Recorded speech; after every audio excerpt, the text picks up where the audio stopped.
To help Gustavo in small groups, I want to make sure that he is speaking with multiple students and not just relying on speaking with students who are Spanish-English bilingual, because that is his comfort zone.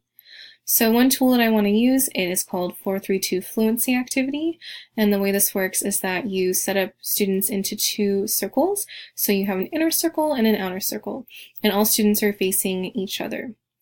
So students are going to be in pairs. You will pose a topic. Usually it's going to be a conversational piece where they can express their opinions. So for example, for social studies, I would say, do you think that civil rights activists should have been arrested by the police, or were they just using their First Amendment rights? This is a great open-ended question, and so once you pose this, you can have students speak for 4 minutes with their first partner, taking turns, and then they'll switch to another partner, speak for 3 minutes, and then they'll switch to another partner and speak for 2 minutes. So that way, within a short period of time, you have students that are speaking in 3 different pairs, and they are hopefully expressing themselves with 3 different ideas, or they're at least building on their ideas over time. This is a great instructional strategy because for many students who are English language learners, they are nervous about making mistakes, but when you make it more of a conversational activity as opposed to a formal presentation, they are more likely to be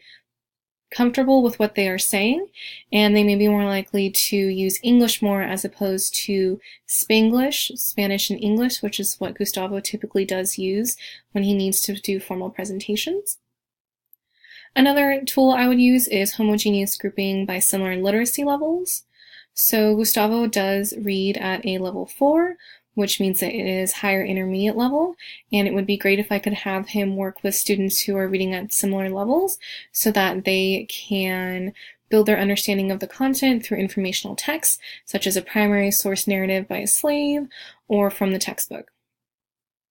Finally, I would have him use academic partners. This is a great tool for both English language learners and special needs students, in which when they are in a group, instead of giving them one individual role, such as note taker, you could have 2 students do the same role, and that way that they're a partnership and they're working together to support each other in order to accomplish the role and help the group.